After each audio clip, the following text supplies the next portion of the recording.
প্রিয় দ্বাদশ শ্রেণীর শিক্ষার্থীরা, আশা করি সবাই ভালো আছো, সুস্থ আছো। আগামী দিনের পরীক্ষার প্রস্তুতি নিয়ে সবাই ব্যস্ত আছো। পড়াশোনার মাধ্যমে তোমাদের পরীক্ষার খুব তোড়জোড় করে পরীক্ষার প্রস্তুতি চলছে আশা করছি। আসলে পরীক্ষা বলতে তোমাদের এতদিন তো পরীক্ষা একেবারেই সন্নিকটে চলে আসার কথা। প্রতি বছর যেভাবে এপ্রিলের সময় পরীক্ষা শুরু হয় সেই হিসেব যদি করা হয় তাহলে তোমাদের মার্চ মাস মানে হচ্ছে একেবারে ফাইনাল প্রস্তুতি নিয়ে পরীক্ষার জন্যই তোমাদের তৈরি হওয়ার কথা, ঠিক আছে। এখন হচ্ছে তোমাদের যে কাজটি করতে হবে সবচেয়ে বেশি সেটি হচ্ছে আগামীতে তোমাদের যে ক্লাসগুলো নেওয়া হবে, আমরা যে ক্লাসগুলো নেব সেই ক্লাসে তোমাদের যে তথ্যগুলো দেব সেই তথ্যগুলো এবং আগে যে তোমাদের ক্লাসগুলো আমরা করিয়েছিলাম সরাসরিভাবে তোমরা যে কয় মাস ক্লাস করতে পেরেছিলে করোনার আগে, যে গত বছর 17 মার্চের আগে থেকে তোমরা যে ক্লাসগুলো পেয়েছো সেই ক্লাসে তোমাদের সাথে আমাদের সরাসরি যে ক্লাসগুলো হয়েছে সেখানে আমরা যে বিষয়গুলো নিয়ে তোমাদের সাথে আলোচনা করেছিলাম এবং অনলাইন ক্লাস শুরু হওয়ার পর থেকে যে ক্লাসগুলো আমরা তোমাদের সাথে করেছি, প্রত্যেকটি ক্লাসে যে তথ্যগুলো তোমাদেরকে আমরা দিয়েছি সেই তথ্যগুলো সবকটি এখন একসাথে গুছানোর সময়, ঠিক আছে। এখন হচ্ছে যেদিকে যে পড়াটা আছে বা যেখানে যে টপিক নিয়ে আলোচনা করা হয়েছে সেই টপিক সম্পূর্ণভাবে একেবারে খুঁটিনাটি সহ বিশ্লেষণ করে তোমাদের এখন গুছিয়ে রাখতে হবে পরীক্ষার জন্য, ঠিক আছে। কারণ যে কোনো মুহূর্তেই তোমাদের পরীক্ষা হতে পারে, ঠিক আছে। সেজন্য তোমাদেরকে অবশ্যই পরীক্ষার জন্য ফাইনালি প্রস্তুতিটা নিয়ে রাখতে হবে খুব ভালোভাবে, ঠিক আছে।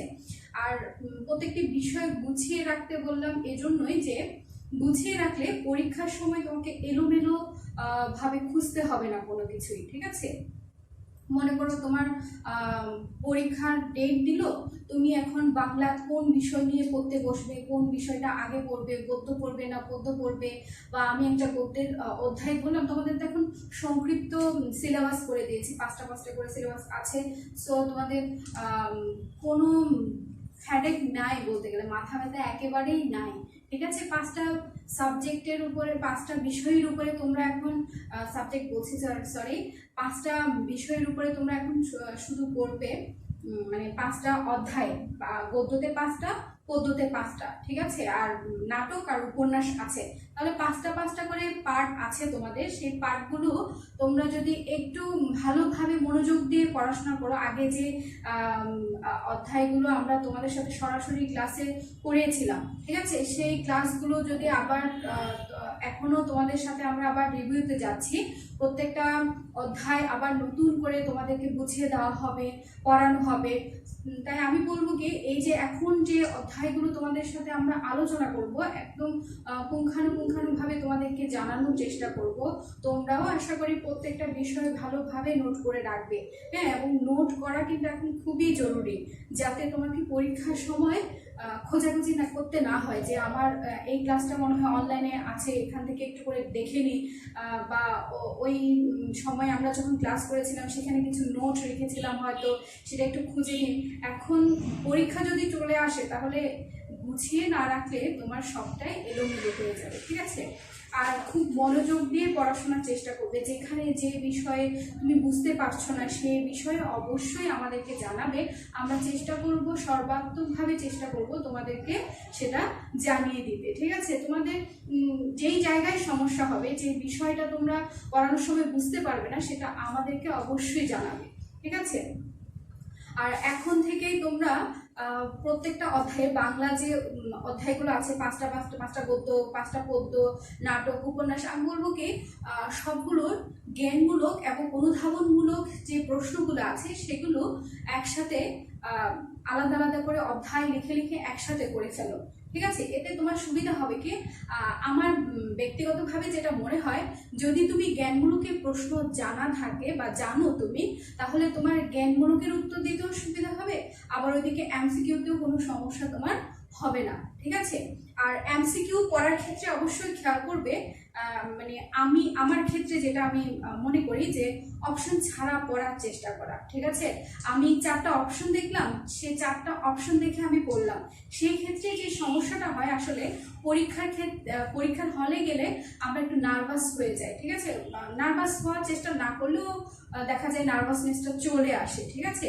তো তুমি যখন অপশন দেখে কোনো একটা অধ্যায়ের এমসিকিউ গুলো পড়ে গেলে তখন দেখা যাবে সঠিক যে উত্তরটি সেটি তুমি ভুলে গেছো, ওই অপশনগুলোই তোমার মনে আছে। তখন তুমি আরো বেশি কনফিউশনে পড়ে যাবে যে আমি কোনটি দাগাবো, সঠিক উত্তর কোনটি হবে, ঠিক আছে।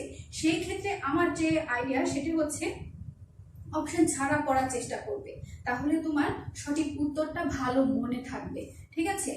আর আরেকটি যেটা বললাম যে অনুধাবনের প্রশ্নগুলোকে এক জায়গায় নোট করে রাখবে। অনুধাবনের প্রশ্নগুলো নোট করে রাখার সুবিধা হচ্ছে অনেক রকমের হয়। অনেক রকমের বলতে গিয়ে অনুধাবনের প্রশ্নের মধ্যে জ্ঞানমূলকের প্রশ্নটাও অনেক সময় থেকে যায়। আবার হচ্ছে তুমি যদি একটা অধ্যায়ের অনুধাবনের প্রশ্নগুলো সম্পর্কে ভালো দখল তোমার থাকে, ভালো জানা তোমার থাকে, তাহলে প্রয়োগ এবং উচ্চতর দক্ষতার ক্ষেত্রে অনেক বেশি কাজে দেবে, ঠিক আছে। এবং প্রশ্নের উত্তর লেখার ক্ষেত্রে প্রয়োগ আর উচ্চতর দক্ষতা, অনুধাবন তো থাকবেই, প্রয়োগ আর উচ্চতর দক্ষতার ক্ষেত্রে তোমার দেখা যাবে যে অনুধাবনের প্রশ্নগুলো তোমরা রেডি করেছো, সেখানে অনেকগুলো লাইন তোমরা প্রয়োগ এবং উচ্চতর দক্ষতায় প্রয়োগ করতে পারবে, মানে লিখতে পারবে, ঠিক আছে। তাই আমার যে সলিউশন সেটা হচ্ছে জ্ঞানমূলক এবং অনুধাবনমূলকের যে প্রশ্নগুলো আছে সেগুলো তোমরা নোট করে রাখবে। এখন থেকেই যদি তোমরা নোট করে রাখো 10টা 12টা আর কি, সব মিলিয়ে 12টা না, উপন্যাস এবং নাটক যদি আমি বাদও দিই তাহলে 10টা অধ্যায়, ঠিক আছে। উপন্যাস এবং নাটক একটু বৃহৎ আছে, সেটা করতে হয়তো একটু সময় লাগবে, তোমরা সময় নিয়ে করো, যখন আমরা পড়াবো তখন তোমরা একটু সময় নিয়ে করবে আর কি, ঠিক আছে। আর এখন হচ্ছে 5টা 10টা অধ্যায় আছে গদ্য এবং পদ্যতে। আমরা অলরেডি তোমাদের 3টা ক্লাস হয়ে গেছে, বাংলা প্রথম পত্রের 3টা পদ্যের উপরে 3টা ক্লাস হয়ে গেছে। তো সেই ক্লাসগুলো বা এখন যে ক্লাসটা নিব সেই ক্লাসগুলোর উপরে অলরেডি 4টা তোমার অধ্যায় পেয়ে গেছো তুমি। সেই 4টা অধ্যায়ের একদম প্রত্যেকটা বিষয় তোমরা নিখুঁতভাবে নোট করে রাখো, ঠিক আছে, যাতে তোমার পরীক্ষার সময় তাড়াহুড়ো করতে না হয়, ঠিক আছে। তো এই হচ্ছে আমার সলিউশন তোমাদের জন্য। পড়াশোনা কিভাবে নেবে বা কিভাবে করবে, প্রস্তুতি কিভাবে নেবে পরীক্ষার জন্য, সেটা সম্পর্কে এটা ছিল মন্তব্য। তোমরা আশা করি ওভাবে নিয়ম অনুসারে পড়াশোনা করার চেষ্টা করবে। এখন হুটহাট করে আজকে এখন এটা পড়ি কালকে ওটা পড়ি, হ্যাঁ, তাড়াহুড়ো করলে কিছুই হবে না, ঠিক আছে। ধীর স্থির ভাবে চিন্তা ভাবনা করে এখন পড়াশোনা এগোতে হবে, ঠিক না। এখন যদি তুমি হুড়স্থুর কাণ্ড করে বসো যে আমি এটা বুঝতে পারছি না, মনে হয় ওটা পারছি না, ওটা পারছি না, তাহলে সব না জানাই তোমার একসাথে হয়ে বসবে, ঠিক আছে। মাথা ঠান্ডা করে পড়াশোনা করো। প্রত্যেকটা বিষয়ের যে জায়গায় যেখানে তোমার সমস্যা হচ্ছে, যেখানে তুমি বেঁধে আছো, সেখানেই আমাদের সাথে আলোচনা করো। আমি বলবো তোমাদের মনে হয় না এখন যে ক্লাসগুলো নেওয়া হবে এর পরে কোনো সমস্যা থাকতে পারে, যদিও তারপরেও সমস্যা থাকে তোমরা আমাদেরকে অবশ্যই জানাবে, ঠিক আছে। আসো আজকে আমরা যে অধ্যায়টা নিয়ে পড়বো সেটা হচ্ছে ফেব্রুয়ারি 1969, যেটা তোমরা আগেও পড়েছো, ঠিক আছে। ফার্স্ট ইয়ারে তোমাদের সাথে আমাদের সরাসরি যে ক্লাসগুলো হয়েছিল ক্লাসরুমে, সেখানে তোমরা এই ক্লাসগুলো পেয়েছিলে, ঠিক আছে। তো আমরা ফেব্রুয়ারি 1969 কবিতাটা সবারই জানা আছে, ঠিক না, মানে কম বেশি আমরা এটা নিয়ে অনেকবার পড়েছি, পরীক্ষা দেওয়া হয়ে গেছে অলরেডি, হ্যাঁ। তো তোমরা এই কবিতাটা এখন আমি তোমাদেরকে যেভাবে পড়াবো সেটা হচ্ছে একেবারে নোট করে তোমরা যাতে রাখতে পারো, তোমাদের সংগ্রহে যাতে থাকে, সেইভাবেই তোমাদেরকে পড়ানোর চেষ্টা করবো। এবং আমরা আস্তে আস্তে করে একটা ক্লাসে যাব, ঠিক আছে, এগোবো। তাড়াহুড়ো করতে গেলে দেখা যাবে কোনো একটা বিষয় বাদ করে যাবে, তোমরাও বুঝতে পারবে না, হ্যাঁ, তখন তোমাদেরও সমস্যা দেখা দেবে, ঠিক আছে। আমরা আস্তে ধীরে যাই। প্রথমে দেখি ফেব্রুয়ারি 1969 কবিতাটি কে লিখেছেন কবি শামসুর রাহমান। আমি যখন ক্লাস নিয়েছিলাম আমিও তোমাদের ফেব্রুয়ারি 1969 পড়েছিলাম, তো সেখানেও আমি বলেছিলাম যে শামসুর রহমানের হবে না, শামসুর হবে রাহমান, ঠিক আছে? এই যে রহমান শব্দটার সাথে আমরা পরিচিত বেশি, ঠিক না? মানে মানুষের নামের শেষে রহমান শব্দটা থাকে, কিন্তু কবির নামের শেষে যে রহমান আছে সেটা হচ্ছে কি রহমান নয়, রাহমান। ঠিক আছে? তাহলে আমরা কবির নাম কি বলবো? শামসুর রাহমান। ঠিক আছে? শামসুর রাহমান শব্দটা ভালোভাবে মনে রাখার চেষ্টা করবে, শামসুর রাহমান। ঠিক আছে? এখন ওনার পরিচিতি সম্পর্কে আমরা জানবো, কবি পরিচিতি সম্পর্কে জানবো। বাংলাদেশের একজন কি বলা যায় অদ্বিতীয় একজন কবি হচ্ছে কবি শামসুর রাহমান। বাংলাদেশ এবং বাংলা সাহিত্যে একজন অনন্য ব্যক্তিত্ববান মানুষ হচ্ছে কবি শামসুর রাহমান। তার কবিতা, তার পরিচয় সম্পর্কে আমরা একটু জানবো। ঠিক আছে? তোমাদের এখানে যে কবি পরিচিতি আছে সেটাও বৃহৎভাবে দেওয়া আছে, তারপরেও মানে এখানে যা দেওয়া আছে তাছাড়াও যদি আমরা দেখি যে শামসুর রাহমানের মানে কবি পরিচিতি বলতে আমরা যে বিষয়টাকে বুঝি সেটা বৃহৎ। ঠিক আছে? যেহেতু তার পরিচিতি, তার খ্যাতি, মানে এগুলোর কোনো তুলনা হয় না শামসুর রহমানের। হ্যাঁ, ওনার লেখালেখি বলতে গেলে ওনার 100-র উপরে শুধু বইও, কবিতার বইও আছে। ঠিক আছে? যেটা বলে শেষ করার মতো না। আজকে সারাদিন ক্লাস নিলেও ওনার কবি পরিচিতি শেষ করা যাবে না, এরকম আর কি। ঠিক আছে? তারপরে আমরা ক্ষুদ্র পরিসরে তোমাদের এখানে মূল বইয়ে যা দেওয়া আছে তাই নিয়ে একটু আলোচনা করব। ঠিক আছে? আমি এখানে দেখো ভাগ করে দেওয়ার চেষ্টা করেছি, তোমরা যাতে খুব ভালোভাবে মনে রাখতে পারো, এবং এভাবে যদি তোমরা খাতায় নোট করে রাখো তাহলে তোমাদের পরবর্তীতে আর কোনো সমস্যা হবে না। দেখো, কবি পরিচিতি। জন্মসাল দিয়েছি 23 অক্টোবর 1929 সালে। তাহলে 23 অক্টোবর 1929 সালে কবি জন্মগ্রহণ করেন। জন্মস্থান কোথায়? দেখো, জন্মস্থান হচ্ছে মানে উনি যেখানে জন্মগ্রহণ করেন মাহুতটুলি। আমি আবার বলছি মাহুতটুলি, ঢাকা। এটা তোমাদের বইয়ে নেই, তারপরে আমি লিখে দিলাম, তোমরা একটু লিখে রাখবে। ঠিক আছে? জন্মস্থান যখন আসবে তখন হচ্ছে কি মাহুতটুলি, ঢাকা। পৈতৃক নিবাস, তার হচ্ছে জন্ম হয়েছে ঢাকায়, কিন্তু তার পৈতৃক নিবাস হচ্ছে নরসিংদীর পাড়াতলী গ্রামে। এই নরসিংদীর পাড়াতলী গ্রামে এটা নিয়ে তিনি একটা কবিতাও আছে তার। হ্যাঁ, এই যে প্রিয় স্বাধীনতা নামে তার একটা কবিতা আছে। মেঘনা নদী দেব পারি কললায় নায়ে, আবার আমি যাব আমার পাড়ার তলি গায়ে। হ্যাঁ, এভাবে একটা কবিতা তার আছে। হ্যাঁ, তার জন্ম স্থানটা যদি তোমাদের মনে না থাকে তাহলে ওই কবিতার মাধ্যমে তোমরা মনে রাখতে পারো। ঠিক আছে? দেখো, তার পিতা ও মাতা মানে তার বাবা মার নাম হচ্ছে মুখলেসুর রহমান। তার বাবার নামে কিন্তু আবার রহমান আছে, এবং এটা হচ্ছে মুখলেসুর রহমান। ঠিক আছে? বাবার নামটা একটু ভালোভাবে মনে রাখবে। এবং মুখলেসুর রহমান চৌধুরী আছে। ও মা আমেনা খাতুন, মায়ের নাম হচ্ছে আমেনা খাতুন। ঠিক আছে? এবার বইয়ে কি লিখেছে আমরা দেখি একটু করে। আমি এগুলো একটা লিস্ট করেছি, তারপরে তোমাদের বইয়ের সাথে মিলাচ্ছি। দেখো, শামসুর রাহমান 1929 খ্রিস্টাব্দে 23 অক্টোবর ঢাকায় জন্মগ্রহণ করেন। তার পৈতৃক নিবাস নরসিংদীর পাড়াতলী গ্রামে। তার পিতার নাম মুখলেসুর রহমান চৌধুরী ও মাতার নাম আমেনা খাতুন। ঠিক আছে? এবার আসি শিক্ষা জীবন। তার শিক্ষা জীবন সম্পর্কে কি লিখেছে দেখো। আমি যেভাবে নোট করেছি সেটা দেখো, মাধ্যমিক বা প্রবেশিকা। সে সময়ে মাধ্যমিকটাকে প্রবেশিকা বলা হতো। ঠিক আছে? ঢাকার পগোস স্কুল থেকে, মানে তার স্কুলটার নাম ছিল পগোস স্কুল থেকে 1945 সালে। হ্যাঁ, তাহলে তিনি মাধ্যমিক পাশ করেছেন কত সালে? 1945 সালে। ঢাকার পগোস স্কুল থেকে 1945 সালে। উচ্চ মাধ্যমিক পাশ করেছেন কবে? ঢাকা কলেজ থেকে 1947 সালে। তাহলে উচ্চ মাধ্যমিক হচ্ছে ঢাকা কলেজ কত সালে? 1947 সালে। উচ্চতর ডিগ্রি ঢাকা বিশ্ববিদ্যালয় থেকে বিএ পাস করেন। ঠিক আছে? তাহলে কোন বিশ্ববিদ্যালয়? ঢাকা বিশ্ববিদ্যালয়। এই ক্ষেত্রে আমি একটু বলি যে উনি ঢাকা বিশ্ববিদ্যালয়ে অনার্সে ভর্তি হয়েছিলেন, এবং মানে এগুলো তোমরা জেনে রাখার জন্য, জানার জন্য। হ্যাঁ, একজন ব্যক্তি সম্পর্কে আমরা পড়তে গেলে, যেহেতু ওনারা খুবই বিখ্যাত একজন কবিদের মধ্যে, বাংলাদেশের বিখ্যাত যে কবিগুলো আছেন তাদের মধ্যে অন্যতম একজন কবি হচ্ছেন কিন্তু কবি শামসুর রাহমান।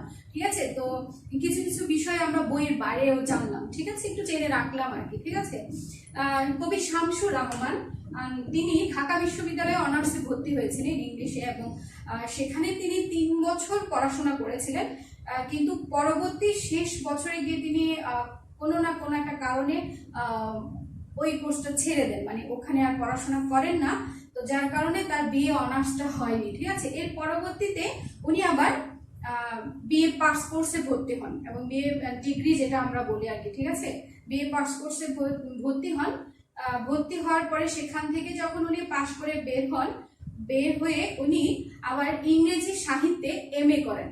হ্যাঁ, যেটা আমরা ডিগ্রি পাশ করার পর যে এমএটা করে, প্রাইভেটে বলে এটাকে, তো ওই এমএতে উনি ইংরেজি সাহিত্য নিয়ে ঢাকা বিশ্ববিদ্যালয় থেকে পড়াশোনা করেছেন, কিন্তু ওনার লেখালেখি সাহিত্য চর্চা কিন্তু বাংলা সাহিত্যে। ঠিক আছে, তোমাদের বই কি দিয়েছে আমরা এবার একটু দেখি। বই দিয়েছে, দেখো, তিনি 1945 খ্রিস্টাব্দে ঢাকার পোগোস স্কুল থেকে প্রবেশিকা, ঢাকা কলেজ থেকে 1947 খ্রিস্টাব্দে ইন্টারমিডিয়েট মানে ইন্টার আর কি, এবং ঢাকা কলেজ থেকে বিএ পাস করেন। ঠিক আছে, তারপর আসো আমরা ওনার পেশাগত যে কর্মজীবন আছে সেটা সম্পর্কে একটু জেনে নিই। ঠিক আছে, দেখো কর্মজীবন, হ্যাঁ, ওনার কর্মজীবন শুরু ছিল সাংবাদিকতা, মানে উনি সাংবাদিকতা এবং লেখালেখি করতেন। ঠিক আছে, ওনার প্রধান পেশা যেটা ছিল সেটা হচ্ছে সাংবাদিকতা। এখানে আমি একটু পয়েন্ট করে দিয়েছি, দেখো 1957 সালে দৈনিক মর্নিং নিউজ এ সাংবাদিকতা দিয়ে কর্মজীবনের শুরু, মানে তার কর্মজীবনের শুরুটা হয় দৈনিক মর্নিং নিউজ। মনে রাখবে, পত্রিকার নামগুলো একটু মনে রাখার চেষ্টা করবে, আমি সেজন্য একটু আলাদা করেই দিয়েছি। দৈনিক মর্নিং নিউজ এর সাংবাদিকতা দিয়ে কর্মজীবনের শুরু। তাহলে কত সাল? সালটা হচ্ছে 1957 সাল। এরপর হচ্ছে 1964 সালে উনি দৈনিক পাকিস্তান, মানে সেই সময়ে 64 সাল, হ্যাঁ, যেহেতু তখন পাকিস্তানের আন্ডারে আমরা ছিলাম, পূর্ব পাকিস্তান এবং পশ্চিম পাকিস্তান, সেজন্য ওই পত্রিকার নাম ছিল দৈনিক পাকিস্তান, এবং স্বাধীনতার পরে ওই পত্রিকার নাম হয়ে যায় দৈনিক বাংলা। ঠিক আছে, তাহলে 1964 সালে দৈনিক পাকিস্তান পত্রিকায় উনি সাংবাদিকতা করেছেন, এবং পরবর্তীতে সেই পত্রিকার নাম হয়ে যায় দৈনিক বাংলা। ঠিক আছে, এরপর হচ্ছে 1949 সালে সাপ্তাহিক সোনার বাংলা পত্রিকায় প্রথম কবিতা প্রকাশিত হয়, মানে কবির প্রথম কবিতা প্রকাশিত হয় 1949 সালে। 1949 সালে সাপ্তাহিক সোনার বাংলা পত্রিকায়। ঠিক আছে, দেখো এখানে তোমাদের বই কি লিখেছে আমি সেটা একটু পড়ে শোনাচ্ছি। 1957 খ্রিস্টাব্দে তিনি দৈনিক মর্নিং নিউজে সাংবাদিকতা দিয়ে কর্মজীবন শুরু করেন। 1964 খ্রিস্টাব্দে তিনি দৈনিক পাকিস্তান, পরে দৈনিক বাংলা পত্রিকায় যোগদান করেন। এরপর 1949 খ্রিস্টাব্দে, মানে যখন তিনি সাংবাদিকতা বা তোমার পেশা জীবনে আসেনি, এরও আগে 1949 সালে সাপ্তাহিক সোনার বাংলা, ওই পত্রিকার নাম হচ্ছে কি সাপ্তাহিক সোনার বাংলা পত্রিকা, প্রতি সপ্তাহে বের হতো।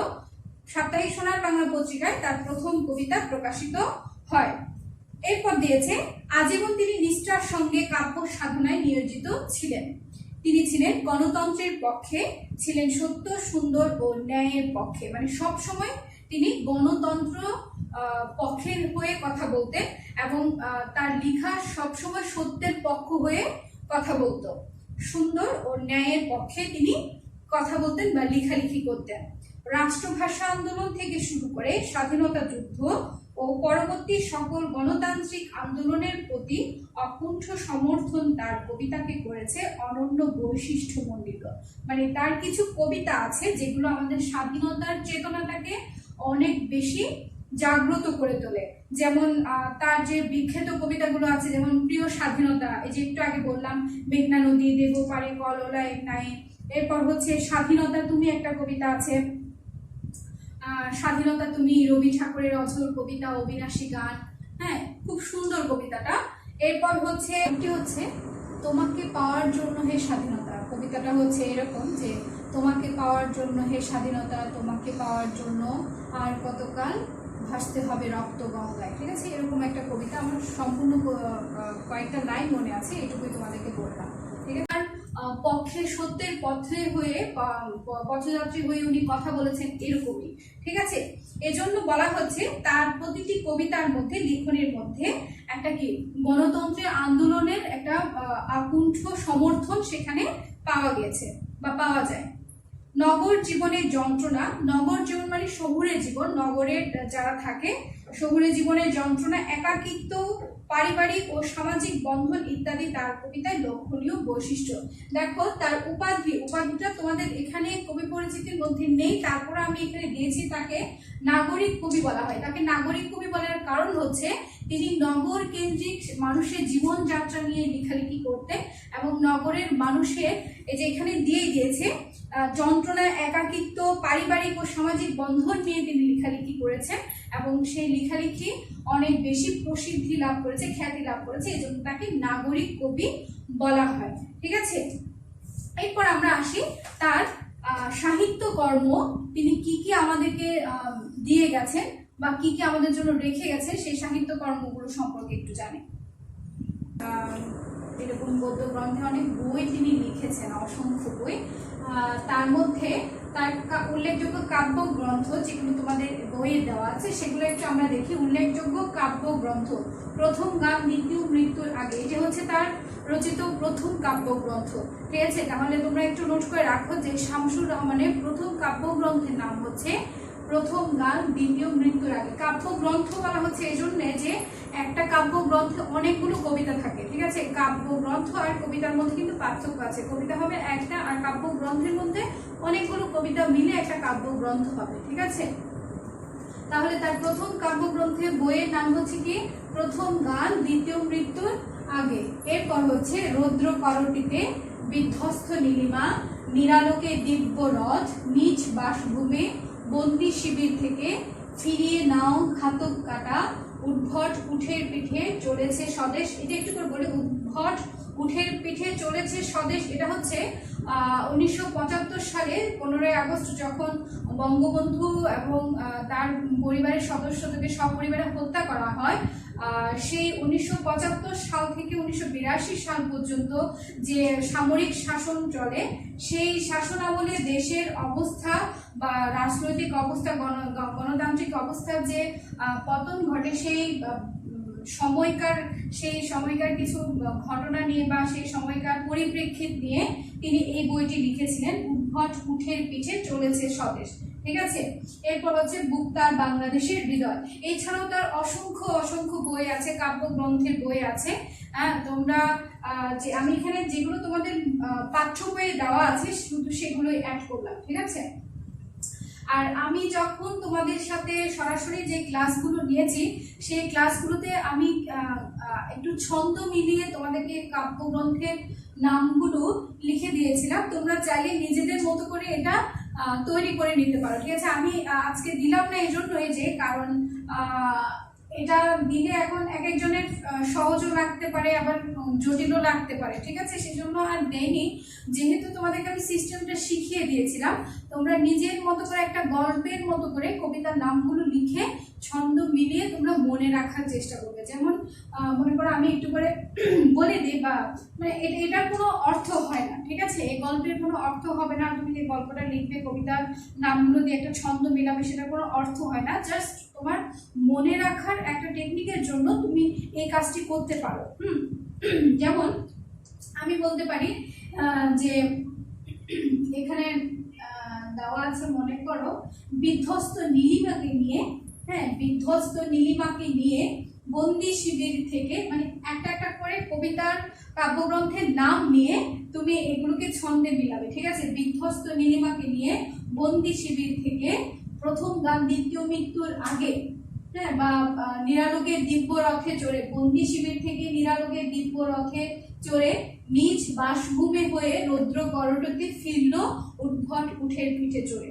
ঠিক আছে, তারপর হচ্ছে তার প্রথম গান দ্বিতীয় মৃত্যুর আগে, বুক তার বাংলাদেশের হৃদয়। এভাবে করে ছন্দ মিলিয়ে তোমরা লিখতে পারো। একটা ছন্দ মিলিয়ে কাব্যগ্রন্থ সবগুলো নামকে দিবে, তোমার মতো করে তুমি মনে রাখবে, ঠিক আছে? এটা হচ্ছে একটা টেকনিক। হ্যাঁ, এরপর দেখো পুরস্কার সম্মাননা। তার যে পুরস্কার বা সম্মাননা উনি পেয়েছেন সেটা হচ্ছে বাংলাদেশের যত ধরনের পুরস্কার আছে, যত ধরনের সম্মাননা আছে, প্রায় সবকটি উনি পেয়েছেন, ঠিক আছে? তার মধ্যে এখানে উল্লেখযোগ্য কিছু দেওয়া হয়েছে, যেমন দেখো আদমজী পুরস্কার, বাংলা একাডেমি পুরস্কার, 21 পদক, স্বাধীনতা পুরস্কার সহ অসংখ্য পদক ও সম্মাননায় তিনি ভূষিত হয়েছেন। যেমন মনে করো নাসিরউদ্দিন স্বর্ণ পদক পেয়েছেন, তিনি জীবনানন্দ পুরস্কার পেয়েছেন, পদক পেয়েছেন, মানে এরকম অসংখ্য পুরস্কার সম্মাননা তিনি পেয়ে গেছেন তার লেখালেখির জন্য, ঠিক আছে? তারপর দেখো তার মৃত্যু, মানে এই ব্যক্তি বা এই মহান ব্যক্তিটি মৃত্যুবরণ করেন 2006 সালে 15ই আগস্ট ঢাকায় তিনি মৃত্যুবরণ করেন। 17ই আগস্ট, হ্যাঁ, 2006 সালের 17ই আগস্ট ঢাকায় তিনি মৃত্যুবরণ করেন, ঠিক আছে? তোমাদের এখানে বইয়েও ঠিক আমি যা লিখেছি তাই দিয়েছে, আমি তারপরে একটু বলছি। শামসুর রহমানের উল্লেখযোগ্য কাব্যগ্রন্থ প্রথম গান, দ্বিতীয় মৃত্যুর আগে, রৌদ্র করটিতে, বিধ্বস্ত নীলিমা। তোমরা যদি এগুলো বুঝতে না পারো তাহলে বইয়ের মধ্যে আছে, আমি এগুলো বইয়ের মতো সিরিয়াল করে তোমাদেরকে এখানে নোট করে দিয়েছি। নিজ বাসভূমির বন্দি শিবির থেকে ফিরিয়ে নাও, ঘাতক কাটা, উদ্ভট, উঠের পিঠে চলেছে স্বদেশ, বুক তার বাংলাদেশের হৃদয় ইত্যাদি। এছাড়াও গল্প, উপন্যাস, শিশু সাহিত্য ও অনুবাদ কর্মেও তিনি উল্লেখযোগ্য অবদান রেখেছেন। হ্যাঁ, এরপর হচ্ছে যে পুরস্কারের কথা বললাম, সেই পুরস্কারগুলোর কথা বলা হয়েছে, ঠিক আছে? এছাড়াও তাকে ভারতের যাদবপুর বিশ্ববিদ্যালয় এবং রবীন্দ্র ভারতী থেকে কিন্তু তাকে ডিলিট ডিগ্রিও প্রদান করা হয়েছিল, ঠিক আছে? এরপর মৃত্যু 2006 সালের 17ই আগস্ট ঢাকায় তিনি মৃত্যুবরণ করেন।